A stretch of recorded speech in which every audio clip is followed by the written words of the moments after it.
Dear students, welcome back to the session of class 12th physics session.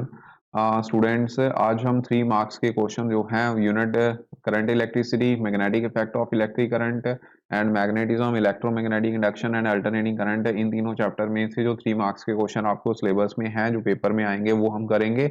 और not only 3 marks, इसी में से आपके 2 मार्क्स के क्वेश्चन भी कवर हो जाएंगे। ठीक है, तो फर्स्ट वाला जो चैप्टर है इसमें थ्योरी का क्वेश्चन एक आएगा 3 मार्क्स का। उसके बाद जो magnetic effect of electric current में थ्योरी प्लस साथ में ऑप्शन होगी न्यूमेरिकल में। ठीक है, तो न्यूमेरिकल ऑप्शन जो है अगर आप न्यूमेरिकल नहीं करते हो तो इट मीन्स आपको सिर्फ थ्योरी के क्वेश्चन में ही जो है पॉसिबिलिटी रहेगी, या फिर हम बोल दें चॉइस रहेगी कि आपको वही करने पड़ेंगे। इसलिए न्यूमेरिकल भी इक्वली इंपॉर्टेंट है। जितने आज हमने कर लेने हैं वो सारे आप लोगों ने कर लेने हैं साथ में।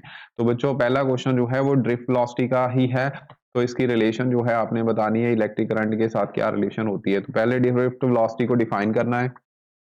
ड्रिफ्ट वेलोसिटी क्या होती है कि वो वेलोसिटी है जिस वेलोसिटी से फ्री इलेक्ट्रॉन्स जो हैं वो ड्रिफ्ट करते हैं towards the positive electrode of external field. ठीक है, जो एक्सटर्नल फील्ड होता है हमारा, जैसे कि हमने यहाँ पे बैटरी लगा दी जिसका एक्सटर्नल फील्ड ई के इक्वल है, तो पोटेंशियल जो ड्रॉप करेगा वो मान लीजिए वी है वहां पे। ठीक है, पर यूनिट लेंथ यहाँ पे एल जो है वो लेंथ ऑफ द कंडक्टर है, तो E will be equal to V upon L. Okay, तो V की वैल्यू आ गई E इंटू एल। ठीक है, तो पोटेंशियल डिफरेंस जो अक्रॉस दी वायर वो हम अप्लाई कर रहे हैं। और एक्सटर्नल फील्ड क्या है वहां पे जो है E है। ठीक है, तो इतनी लेंथ में इतना पोटेंशियल है उसको V के साथ रिप्रेजेंट करेंगे। तो पोटेंशियल ग्रेडियंट होता है anything V change with respect to length, तो V is equal to E into L आ गया।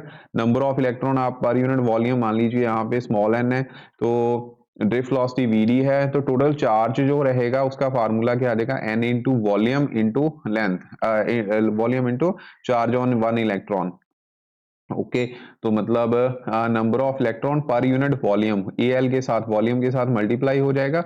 फार्मूला वही है n इंटू क्यू। ठीक है, लेकिन n यहाँ पे n डैश है, जो n डैश किसके इक्वल आया, n number of electron per unit volume, volume के साथ मल्टीप्लीकेशन होगी n इंटू क्यू। क्यू की वैल्यू यहाँ पे e के साथ लिखा हुआ है and time taken by the electron वो t is equal to distance upon velocity, तो l अपॉन वी डी के इक्वल आएगा। तो करंट किसके इक्वल आ गया, चार्ज अपॉन टाइम। ठीक है, टाइम ऐसे आपने निकाल ही लिया, एल अपॉन वी, इसको सॉल्व कर लेना, एल के साथ एल कट जाएगा तो ये आपका फाइनल रिजल्ट आ जाएगा। ठीक है, तो इतना सा आर्टिकल है आप लोगों ने कर लेना है। मैंने थोड़ी स्पीड ज़्यादा रखी है लेकिन आप लोगों को आई थिंक समझ आ गया होगा। नेक्स्ट बच्चों, drift velocity of electron and electric field apply to the conductor. तो ड्रिफ्ट वेलोसिटी की डेफिनेशन अब आपको पता चली गई। ठीक है, अब आपने रिलेशन निकालना है किसका, drift velocity of electron and electric current. Okay जी, जो वीडी और ई के बीच में जो रिलेशन है वो क्या रहेगा। तो बच्चों यहाँ पे सबसे पहले तो ये जो फिगर है यानी कि डायग्राम है वो आपने यही लेनी है। ठीक है, उसके बाद आपने मान लेना है कि ई इलेक्ट्रिक फील्ड अप्लाई किया है, तो जिसकी वजह से जो इलेक्ट्रॉन ड्रिफ्ट कर रहे हैं उसके ऊपर जो फोर्स लग रही है that is equal to E into E. ठीक है, क्योंकि इलेक्ट्रिक फील्ड क्या होता है, फोर्स पर यूनिट चार्ज, तो चार्ज को ई के साथ रिप्रेजेंट कर दिया। अब एक्सेलेरेशन जो प्रोड्यूस करेगी, एक्सेलेरेशन आपको पता है according to Newton second law of motion F upon M होती है। एम आपने डिवाइड कर देना। अब आपने v is equal to U plus A T वाला फार्मूला लगाना है। यहाँ पे वी डी जो है वो v की वैल्यू रहेगी। तो इनिशियल वेलोसिटी यहाँ पे, एवरेज वेलोसिटी जो है इलेक्ट्रॉन्स की वो जीरो रहती है। एक्सेलेरेशन टॉ यहाँ पे होगा रिलैक्सेशन टाइम। ठीक है, तो in terms of relaxation time VD की वैल्यू ये आ जाएगी। ठीक है जी, उसके बाद नेक्स्ट है numerical, how many electron pass through the wire in 5 minutes. ये 1 मिनट में एक वायर में से, 5 मिनट्स में एक वायर में से कितने इलेक्ट्रॉन पास कर रहे हैं। अगर आप करंट कितना पास कर रहे हो, 400 मिली एम्पियर। ठीक है, तो आपको पता है चार्ज करंट की डेफिनेशन क्या होती है, चार्ज अपॉन टाइम। तो चार्ज कितना आ गया, इंटू टी। ठीक है, टी को आपने पहले 5 मिनट से सेकंड में कन्वर्ट कर लेना है। ओके, उसके बाद क्यू आपको पता है, क्यू किसके इक्वल होता है, total charge number of electron into E. ठीक है, ई की value charge on one electron है जो कि 1.6 इंटू 10⁻⁹ रहेगा। और करंट 400 है, मिली एम्पियर है, मिली को आपने एम्पियर में कन्वर्ट कर लेना है। ठीक है, अब इसके बाद इसको सॉल्व कर लो तो ये आंसर आ जाएगा। फाइन दी, फार्मूला आपके सामने है। Next is deduce the Ohm's law from the concept of drift velocity. तो अब ड्रिफ्ट वेलोसिटी की रिलेशन आपने कर ली, आई इज इक्वल टू क्या होती है, N into E into A into B D. ठीक है, अब यहाँ पे आपको पता है VD is also equal to E into E tau divide by M, दोनों को इक्वेट कर दो। इक्वेट करने के बाद, क्योंकि ओम्स लॉ में क्या आता है, V upon I that is equal to R, ठीक है। तो अब यहाँ पे V तो यहाँ पे आपने पहले E की फॉर्म में लिखना है, वो अपॉन E आ गया, ठीक है, सॉरी I आ गया, तो E जो है वो पता है V अपॉन एल के इक्वल आता है, यहाँ पे V अपॉन एल आ जाना। इसको फिर रीअरेंज करना है ना, एल दूसरी साइड चला जाएगा। अब ये सारी वैल्यू जो है ये कांस्टेंट वैल्यू है, ठीक है जी। तो उसको हम आर के साथ रिप्रेजेंट करते हैं, तो V is equal to I R which is equal to Ohm's law. Next is expression for resistivity. यहाँ से बच्चों रेजिस्टिविटी का रिलेशन भी आपने निकाल लेना है। पहले VD और टॉ की रिलेशन सिमिलर तरीके से निकालनी है, उसके बाद जो रिलेशन है आपको पता है रो किसके इक्वल होता है, A into R upon L के, ठीक है। मतलब R जो है रो ला याद रखना है, रो इंटू एल अपॉन ए के इक्वल आता है, तो रेजिस्टिविटी रो है यहाँ पे, तो अब ये रिलेशन आ जाएगा, ठीक है। इजी है, ये भी हो जाना है। उसके बाद नेक्स्ट है large number of free electrons are present in the metals, why is there is no current in the absence of electricity, क्योंकि वो रैंडमली मूव करते हैं बच्चों, ठीक है। रैंडमली मूव है, रैंडम मोशन होता है, they are not fix to the particular direction, ठीक है। तो रैंडम मोशन होने के बाद एवरेज वेलोसिटी जो है वो कितनी आ जाती है, उसकी एवरेज वेलोसिटी 0 होती है, ठीक है।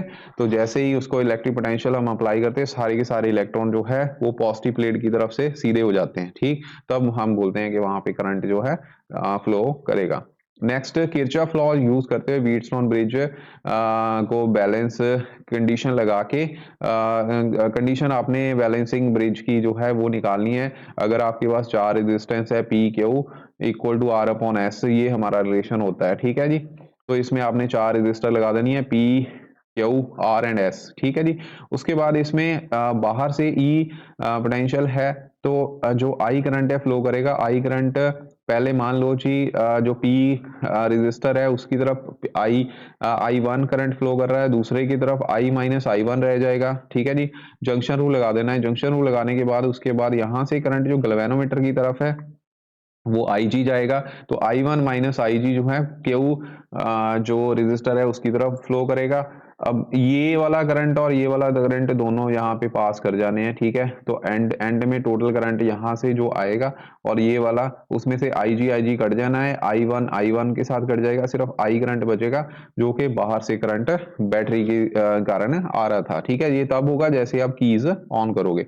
तो अब आपने किरचॉफ लॉ पहले ABDA के साथ लगा देना है, ठीक है, आता होगा आप लोगों को। तो अब तब तक मतलब यहाँ पे रेजिस्टर जो वेरिएबल रेजिस्टर होती है, ठीक है, रेजिस्टेंस होती है, उसको आपने वेरी करना है जब तक, क्योंकि इसमें क्या होता है, 2 रेजिस्टर आपको गिवन होती है, ठीक है। जैसे PQ आपको नोन होंगी, R रेजिस्टर जो है ये आपने रेजिस्टेंस बॉक्स से क्या करनी होती है, चेंज करनी होती है। चेंज ऐसे करनी है कि गैल्वेनोमीटर 0 डिफ्लेक्शन दे, जैसे ही 0 डिफ्लेक्शन देगा ब्रिज सारा बैलेंस हो जाएगा, ठीक है। तो IG की जगह आपने 0 पुट कर देना है, वही 2 इक्वेशन जो बनेगी ABDA सेक्शन, और दूसरा होगा हाँ यहाँ पे BCDB, ठीक है।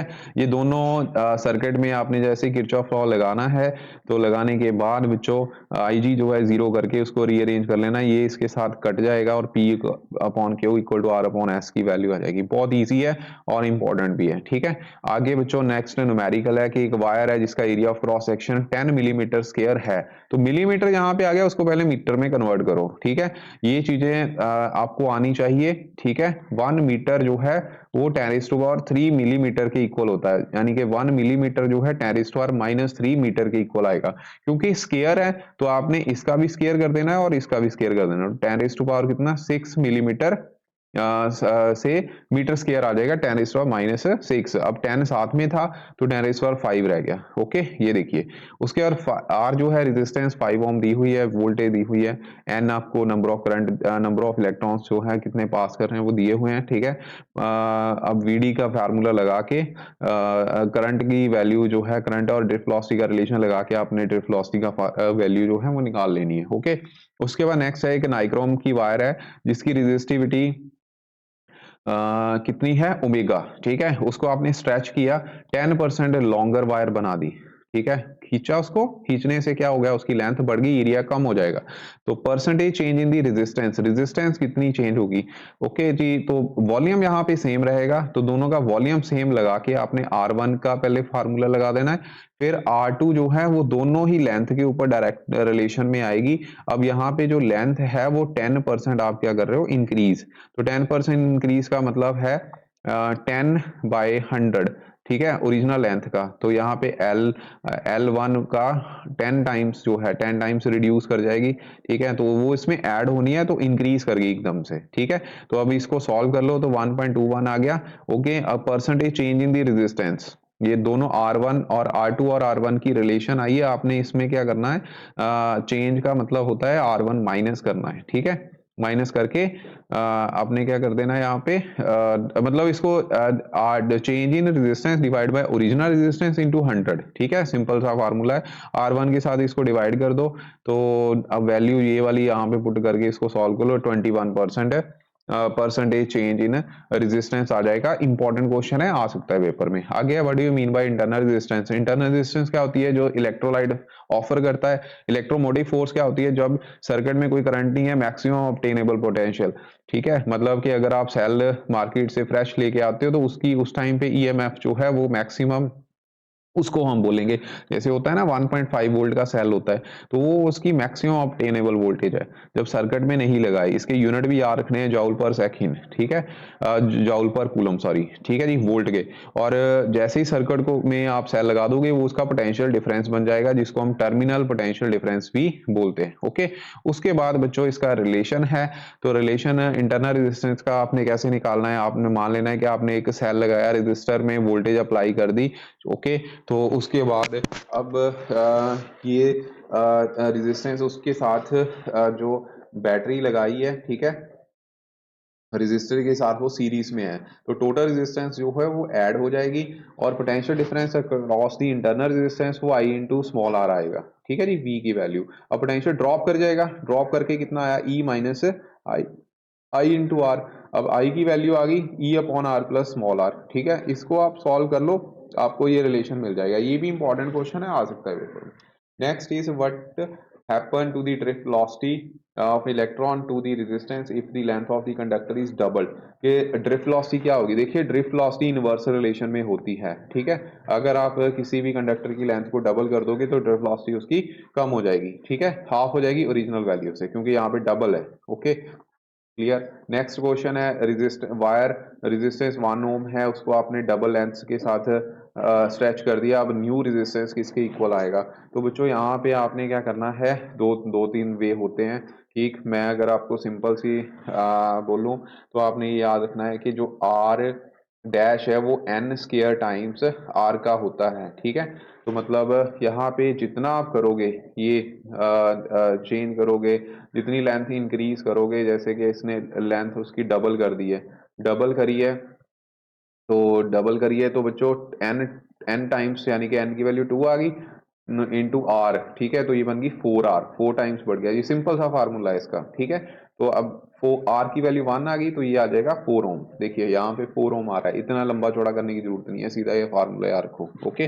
Next, how much current will be an electric heater rated 1 kilowatt drawn when it is connected to the supply, ठीक है। यहाँ पे पावर का फार्मूला लगा के आप लोगों ने आई की वैल्यू जो है वो निकाल लेनी है, ठीक है। आगे हमारा जो क्वेश्चन है ये है, conductor of length L is connected to the DC of source of potential V if the length of the conductor is tripled. यहाँ पे ट्रिपल आ गया ना, तो अब क्या करोगे आप, आपने सेम चीज है, यहाँ पे आपने ड्रिफ्ट वेलोसिटी की बतानी है, रेजिस्टेंस बतानी है, रेजिस्टिविटी बतानी है, ठीक है। तो अब ड्रिफ्ट वेलोसिटी का तो मैंने आपको सीधा बता दिया कि लेंथ के ऊपर डायरेक्ट रिलेशन में होता है, तो वी डी से इनवर्स रिलेशन विद एल, ठीक है। लेंथ आपने ट्रिपल कर दी, इसका मतलब वेलोसिटी, जो ड्रिफ्ट वेलोसिटी होगी वो 3 टाइम्स रिड्यूस कर जाएगी ओरिजिनल वैल्यू से, ठीक है। दूसरा फार्मूला आपको बता दिया, R dash is equal to N square into R, ठीक है। 3 टाइम्स है तो 9 टाइम्स हो जाएगी, ओके।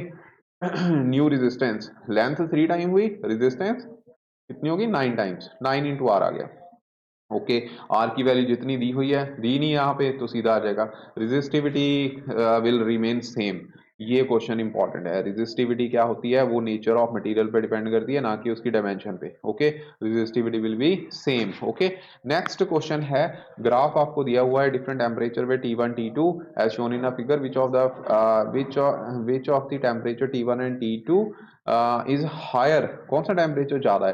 तो इसको रिलेशन को बच्चों कैसे करना होता है, ये थोड़े से ट्रिक होते हैं। आप ऐसा करो, इसमें आपको पता है कि यहाँ पे टेम्परेचर, एक्चुअल में टेम्परेचर बढ़ने से रेजिस्टेंस क्या होती है। देखो, रेजिस्टेंस जो है, जैसे लो होगा, कम होगा, रेजिस्टेंस कम होगी। ठीक है, मेटल के केस में, अगर ये मेटल है, ठीक है, मेटालिक वायर है ना, तो मेटल जैसे ही टेम्परेचर बढ़ेगा तो रेजिस्टेंस जो है वो क्या कर जाती है, बढ़ जाती है। ठीक, तो अगर आप वोल्टेज सेम रखते हो, ठीक, जहाँ करंट सेम रखते हो, तो करंट सेम के ऊपर T1 के केस में ये पोटेंशियल आ रहा है, और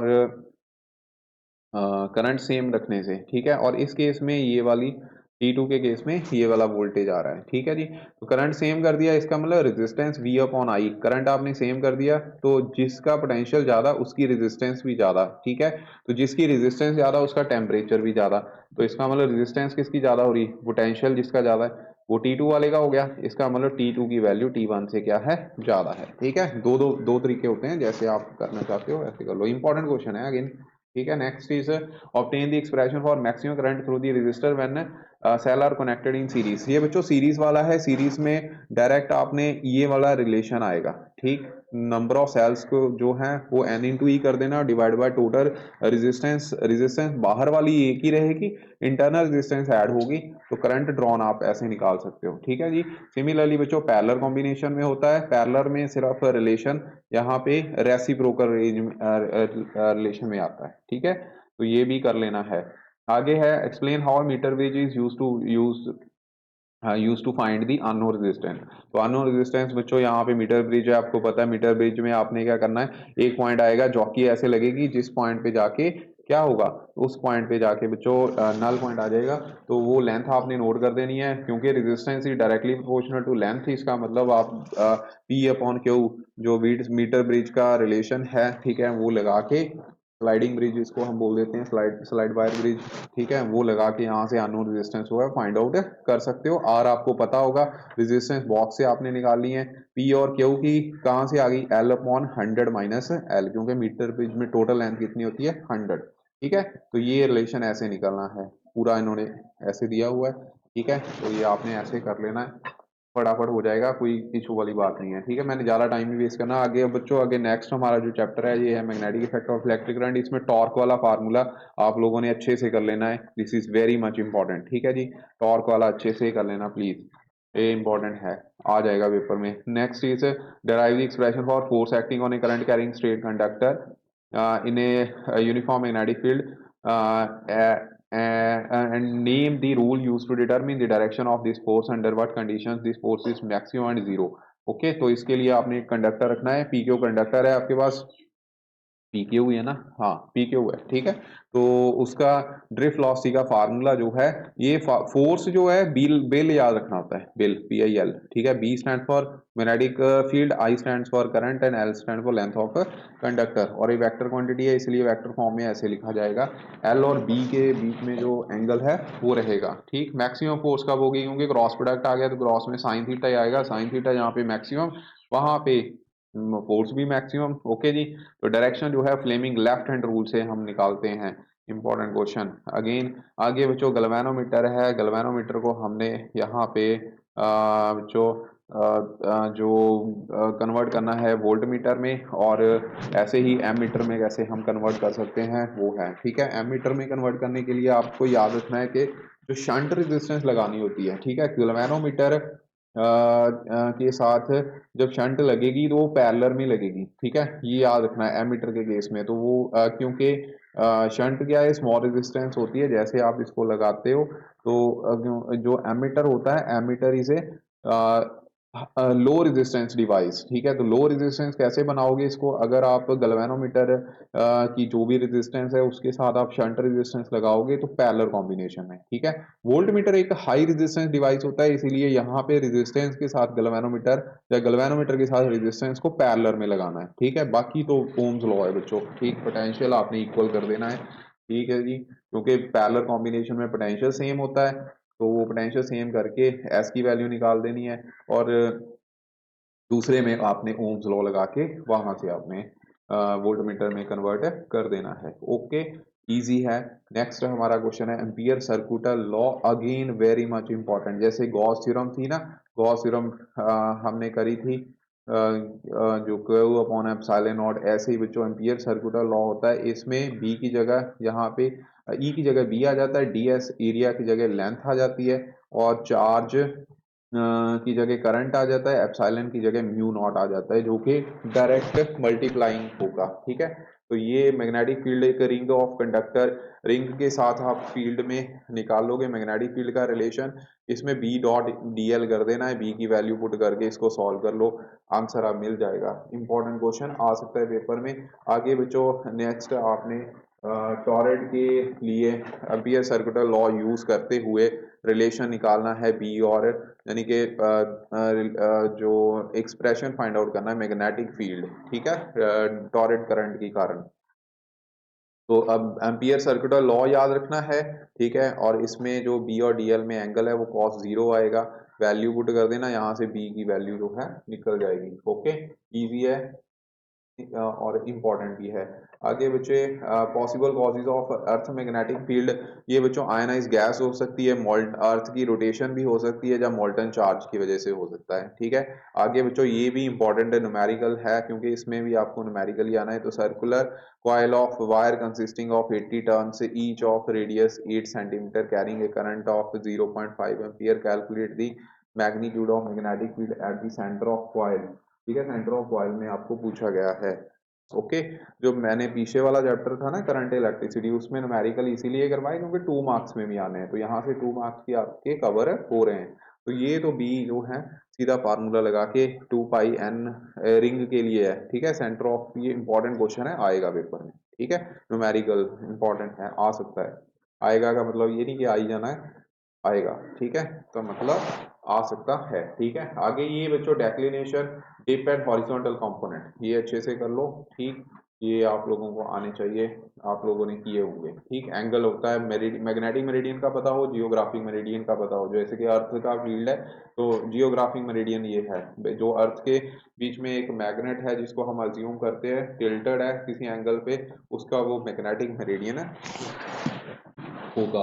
ठीक है, तो अब डिप और dip angle between the direction of total intensity, जैसे मैग्नेटिक फील्ड की किस साइड होगी, horizontal line of magnetic meridian. ठीक है, उसके बीच में ये डिप दिखाया हुआ है यहाँ पे। ओके, हॉरिजॉन्टल कंपोनेंट ये है, और ये रिजल्टेंट। ओके, दोनों के बीच में एंगल, और डेक्लिनेशन ये वाला angle between the magnetic meridian and geographic meridian. Okay, दोनों में कितना एंगल है, ये दोनों के और के डैश जो है, ये वाला एंगल जो शो कर रहे हैं, दिस इज डेक्लिनेशन। ठीक है, ऐसे ही हॉरिजॉन्टल कंपोनेंट जो अर्थ का मैग्नेटिज्म एच एच के साथ रिप्रेजेंट हो रहा है। ठीक है, ये टेस्ला को डिफाइन करना है, इंपॉर्टेंट क्वेश्चन है। बाकी अनदर वेज जो होते हैं। ठीक है, यहाँ पे F is equal to B Q B sine theta angle, ये वाला रिलेशन लगेगा, वहां से हम डिफाइन करेंगे। तो सारा कुछ वन कर देना होता है। ठीक है जी, तो वो फील्ड 1 टेस्ला, टेस्ला किसके यूनिट है, मैग्नेटिक फील्ड के। ओके, आगे बच्चों अब ये कन्वर्जन है। ठीक है, गैल्वेनोमीटर को आपने किस में कन्वर्ट करना है, डायग्राम में आपने ये किया है बच्चों एमीटर में। ठीक है, एमीटर कितने एम्पियर का, एम्पियर होगा कहीं पे लिखा हुआ, एक minute, 100 ohm connected to the terminal what part of the total current. ठीक है, टोटल करंट आ गया ना, तो अब ये पोटेंशियल अक्रॉस इक्वल कर देना है, सीरीज कॉम्बिनेशन आ गया ना, पैरेलल कॉम्बिनेशन सॉरी। ठीक, नेक्स्ट क्वेश्चन भी इंपॉर्टेंट है, ये भी आप लोगों ने करना है कि पॉइंट चार्ज है जो कि स्पीड के साथ मूव कर रहा है, perpendicular direction of the field है shown in a figure, explain what should be the magnitude and current of the applied electric field so that the net force on the each charge is zero। तो यहाँ पे electrostatic force और magnetic force को आपने equal कर देना है। Equal करने के बाद यहाँ पे ये वाला E is equal to B into B आएगा, फ्लेमिंग रूल के अकॉर्डिंगली आपको पता है ये रिलेशन होता है, तो फोर्स जो है वो डाउनवर्ड डायरेक्शन में यहाँ पे लगेगी। ठीक है, तो नेक्स्ट न्यूमेरिकल है। ओके, न्यूमेरिकल यहाँ पे how can a voltmeter of resistance 200 ohm and measuring the hearing 10 volt is use to measure the current of 5 ampere. तो ये रिलेशन लगा के बच्चों आपने ये वाला भी क्वेश्चन जो है कर लेना है। अब मैं करवाऊंगा नहीं क्योंकि ये आप लोग खुद कर लेना। ओके, नेक्स्ट स्टील वायर है, ठीक है जी। तो उसकी लेंथ दी हुई है, मैग्नेटिक मूवमेंट दी हुई है। तो न्यू मैग्नेटिक मूवमेंट का फार्मूला निकालना है। मैग्नेटिक मूवमेंट याद रखना, मैग्नेटिक मूवमेंट का फार्मूला बच्चों m is equal to I into A होता है, ठीक है। ए जहाँ पे एरिया रहेगा, आर भी रेडियस भी हम मान सकते हैं, लेकिन एरिया ही होता है ज़्यादातर, आई इंटू ए। ओके, मैग्नेटिक मूवमेंट आ जाता है पेपर में ये भी question, magnetic movement what do you mean by magnetic movement, सीधा क्वेश्चन भी पूछ लेते हैं। आगे बच्चों डायामैग्नेटिक, जो कि एक्सटर्नल फील्ड में क्या करते हैं, रिपेल करते हैं, ठीक है, अपोज करते हैं यानी कि, ठीक है। पैरामैग्नेटिक क्या करते हैं, एक्सटर्नल फील्ड में अट्रैक्टेड होते हैं, पैरो स्ट्रांगली अट्रैक्टेड होते हैं, ठीक। उसके बाद ये बच्चों मैग्नेटिक डिप को रिलेशन जो है वो है, ठीक है, वो वाला क्वेश्चन है। अब मैं करवाऊंगा नहीं क्योंकि करवाने में बहुत ज़्यादा टाइम लगेगा, फटाफट रिवीजन होने के कारण। क्वेरी क्वेरी लॉ भी याद रखना है, I is directly proportional to, I is directly proportional to B. Okay, inverse proportional to T होता है। ओके, ये लास्ट क्वेश्चन था। एक ये वाला क्वेश्चन तो सबसे ज्यादा इंपॉर्टेंट है, हमने सबसे पहले टॉर्क वाला किया था, ऐसे ही ये टॉर्क वाला फार्मूला क्वेश्चन है इसी में भी, ठीक है। टॉर्क वाला क्वेश्चन हमने पहले भी किया है, वही टॉर्क वाला क्वेश्चन इसी में भी आएगा। ओके फाइन जी, तो ये जरूर आप लोगों ने कर लेना है। तो स्टूडेंट्स ये वाला क्वेश्चन भी अच्छे से आप लोगों ने करना है। Tau is equal to torque का फार्मूला ये आएगा। ओके, नेक्स्ट हमारे पास ये galvanometer, working of moving coil galvanometer है। This is again very much important. इसमें जो रेडियल मैग्नेटिक फील्ड है उसकी वाई इट इज रेडियल, ताकि मैक्सिमम टॉर्क लगे, ठीक है। तो सबसे पहला जो आर्टिकल किया था उसी के रिगार्डिंग ये वाला क्वेश्चन है। इसमें रिस्टोरिंग फोर्स को आपने रिफ्लेक्टिंग फोर्स के इक्वल करके रिलेशन निकाल लेना है। ओके जी, आता होगा, ये आपने कर लेना है। Ampere circular law again very important, हमने कर लिया है, ठीक है। ये बायट सावर्ट लॉ का ये क्वेश्चन है, ये भी इंपॉर्टेंट है। इसमें भी आपने एक बाहर वाले पॉइंट के ऊपर मैग्नेटिक फील्ड की वैल्यू जो है वो निकालनी है बच्चों, ठीक है। तो ये जरूर करके जाना, ये क्वेश्चन इंपॉर्टेंट होते हैं। आगे ये लास्ट क्वेश्चन है इसी का ही, ठीक है, ये भी हो जाएगा। सर्कुलर रिंग के साथ है, ठीक है जी। आगे टॉरेड हमने कर लिया। ओके, ये भी क्वेश्चन उसी के जैसा ही है। मैग्नेटिक मूवमेंट है, ये वाला फार्मूला भी आपने याद रखना है। मैग्नेटिक डाइपोल, ठीक है, charge current is equal to charge upon time, वहां से निकाल के आपने ये रिलेशन निकालना है। और मैग्नेटिक बोहर मैग्नेटॉन के बारे में डिफाइन भी करना है। बोहर मैग्नेटॉन क्या होता है, this is the magnetic dipole movement associated with an electron due to the orbital motion in a first orbit of hydrogen atom. Okay, ये बच्चों अब आ गए करंट, जो अल्टरनेटिंग करंट है उसी के क्वेश्चन है कुछ, ठीक है। ये भी हम अब कर लेते हैं फटाफट। इसमें सबसे पहले ये कैपेसिटिव कैपेसिटर, रेजिस्टर और इंडक्टेंस को आपको दिया हुआ है एक रिलेशन में, मतलब वैल्यूज दी हुई हैं आपने। Inductive value of inductance L of inductor निकाली है अगर फेस एंगल यहाँ पे 0 हो, ठीक है। तो ये tan थीटा वाला रिलेशन लगा के फिर आप लोगों ने करना है। tan थीटा जैसे ही थीटा 0 होगा बच्चों, जो इंडक्टिव रिएक्टेंस है वो इंडक्टिव कैपेसिटेंस के इक्वल आएगा। तो यहाँ से एल की वैल्यू निकलनी है, ठीक है। उसके बाद लेंस लॉ आपको पता होगा, ये क्या होता है, जिसमें direction of induced EMF is such that it always oppose that cause the cause which produces it, ठीक है। जिसकी वजह से वो प्रोड्यूस होता है उसको वो क्या करती है, अपोज करती है, ठीक है। ये लेंस लॉ है, very important, conservation of energy के बेसिस पे होता है। ये भी पेपर में क्वेश्चन पूछा जा सकता है।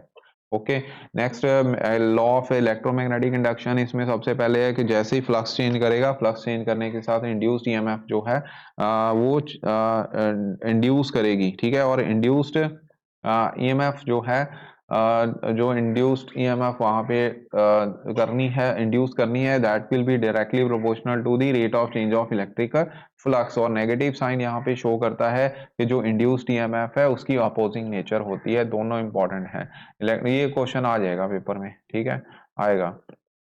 आगे बच्चों न्यूमेरिकल है, ठीक है। तो न्यूमेरिकल अब आप लोगों ने खुद कर लेना है ये वाला। स्क्रीन के ऊपर फ्लैश हो रहा है आपकी। उसके बाद नेक्स्ट, एक ideal inductor consume no power in AC circuit, why. तो एसी सर्किट में कोई पावर इंडक्टर जो है वो कंज्यूम नहीं करता है, ये क्वेश्चन है। तो इसके लिए आपने पहले तो E is equal to E not sine omega T लगाना है, ठीक है। उसके बाद इंडक्टर के लिए करंट जो है लैग करता है, ठीक है, 90 डिग्री के साथ नेगेटिव साइन आ जाएगा। वर्क डन आपने निकालना है इसका। तो यहाँ पे जो वर्क डन आएगा उसकी वैल्यू जो है वॉट, जो वर्क डन है वो जीरो होगा। अगर वर्क डन जीरो है तो पावर भी जीरो हो जाएगी, ठीक है, जैसे आप इसको सॉल्व करोगे। ओके जी, तो ये ऐसे क्वेश्चन होगा, इजी है, आराम से करना। Next is drive in expression for self inductance का भी आप लोगों को पता होगा कि सेल्फ इंडक्टेंस क्या होती है। करंट जैसे ही प्रोड्यूस करता है, ठीक है, सर्किट में, तो वहाँ पे इंड्यूस्ड ईएमएफ जो है वो सेटअप कर जाता है। अब इसका टोटल एनर्जी का एक्सप्रेशन है, डराइव करना है, ये भी बहुत इंपॉर्टेंट है। इसमें इंड्यूस्ड ईएमएफ का पहले फार्मूला आप लगाओगे, ठीक है, उसके बाद चार्ज का फार्मूला लगाओगे, फिर वर्क डन का फार्मूला लगाओगे, स्मॉल वर्क डन का, स्मॉल चार्ज का। वैल्यू पुट करने के बाद अब जो work done, small work done होगा उसकी आप इंटीग्रेशन करोगे। इंटीग्रेशन करने के बाद आप यही वर्क डन स्टोर हो जाएगा इन दी फॉर्म ऑफ एनर्जी, ठीक है। तो एनर्जी स्टोर इन है इंडक्टर। तो ये लास्ट फार्मूला 1/2 L इंटू आई स्क्वायर जो है फार्मूला रहेगा। आगे बच्चों, जनरेटर के बारे में आपको पता होगा कि जो कि इलेक्ट्रोमैग्नेटिक इंडक्शन फिनोमिना के बेसिस पे काम करता है। मतलब जैसे ही फ्लक्स लिंक करेगी कॉइल के साथ तो इंड्यूस्ड ईएमएफ जो है वो पैदा होगा, ठीक है। अब इसकी वर्किंग, बच्चों कॉइल नहीं घूमना है, कॉइल के साथ उसकी डायरेक्शन भी चेंज करनी है, जिसकी वजह से AC current, alternating current produce होता है। बाकी इसके कंपोनेंट आपको पता होने चाहिए, ठीक है। तो ये बच्चों फ्लक्स का फार्मूला लगा के आपने ई की वैल्यू जो है, इंड्यूस ईएमएफ की वैल्यू जो है वो निकाल लेनी है, ठीक है जी। तो आई करंट, फाइनल करंट आपको मिल जाएगा जो कि साइन एंगल के साथ होगा, इसका मतलब वो अल्टरनेटिंग है। म्यूचुअल इंडक्टेंस फिनोमिना में क्या होता है, एक करंट, एक कॉइल में मैग्नेटिक फ्लक्स चेंज करते हो, जिसकी वजह से दूसरे कॉइल में क्या होता है, इलेक्ट्रिक करंट प्रोड्यूस करता है, ठीक है। तो ये रिलेशन भी आपको पता है। ट्रांसफार्मर का काम क्या होता है, ये भी म्यूचुअल इंडक्टेंस के बेसिस पे काम करता है, और इसका काम होता है जो है करंट को क्या करना है। करंट एक डिवाइस है जो कि लार्ज अल्टरनेटिंग करंट को एट हाई वोल्टेज चेंज करने में यूज करते हैं, वाइस वर्सा। ओके, तो मतलब दो तरह के होता है ये, step up and step down. वो कॉइल के ऊपर डिपेंड करेगा। पॉइंट प्राइमरी कॉइल ज्यादा है और सेकेंडरी कॉइल कम है तो स्टेप डाउन बन गया। अगर प्राइमरी कॉइल कम है, सेकेंडरी कॉइल ज्यादा है तो स्टेप अप बन जाएगा, ठीक है। तो वो अकॉर्डिंगली आपने यहाँ पे कर लेना है, ईजी है, ठीक। उसके बाद नेक्स्ट आउटपुट इसकी है power upon power output divide by power input के इक्वल आएगी। अब एनर्जी लॉसेस किसके कारण होते हैं, कॉपर लॉसेस, ठीक है। मेन लॉस जो होता है यहाँ पे energy loss, copper loss, hysteresis loss, iron loss, ठीक है। लेमिनेशन इसीलिए करते हैं ताकि हम एडी करंट को रिड्यूस कर सकें। ओके, नेक्स्ट हमारा क्वेश्चन फेजर डायग्राम है। ये बच्चों आ सकता है पेपर पे, इंपॉर्टेंट क्वेश्चन है एलसीआर का, ठीक है। एलसीआर का दिया हुआ है, ये आप लोगों को आता होगा, मतलब हमने आप लोगों ने पहले किया होगा, मैंने तो चलो आपको करवाया नहीं है, ठीक है। पहले मैं तो अभी रिवीजन करवा रहा हूँ, आप लोगों ने पहले किया होगा, ठीक है। एलसीआर, ओके जी। तो आगे है derive the expression for the average power of AC. Average power निकालनी है तो पावर का formula work done per unit time होता है, आपने वैल्यू पुट करके इसको सॉल्व कर लेना है। ओके, इसमें जो आंसर में स्क्वायर रूट 2 फैक्टर जो है वो रहेगा यहाँ पे, ठीक है। तो ये एवरेज ईएमएफ और एवरेज करंट के इक्वल आ जाएगा, जहाँ एपरेंट पावर इसको हम बोल देते हैं आई वी, ठीक है। एवरेज पावर वाला क्वेश्चन कई बार कट जाता है, बट अब मुझे पता नहीं है, आ सकता है पेपर में, ठीक है जी। उसके बाद next coefficient of mutual inductance. Okay, ये इंपॉर्टेंट क्वेश्चन है, ये भी आप लोगों ने कर लेना है। सेल्फ इंडक्टेंस दोबारा आ गया, ठीक, न्यूमेरिकल। ओके, अब ये लास्ट क्वेश्चन था, ठीक है। तो यही क्वेश्चन है जितने इंपॉर्टेंट बन रहे हैं, ट्रांसफार्मर, ये वो सारे क्वेश्चन अब आप लोगों ने कर लेने हैं। जितने भी मिनट का मैंने करवा सका मैंने करवा दिया। नेक्स्ट लेक्चर में हम बच्चों जो 3 चैप्टर रहेंगे, ऑप्टिक्स, उसके बाद एटम एंड न्यूक्लियाई, और लास्ट में इलेक्ट्रॉनिक डिवाइसेस, ये हम कवर करेंगे, जिसके साथ आपके 2 मार्क्स और 3 मार्क्स क्वेश्चन जो है वो कवर हो जाएंगे। Thank you very much.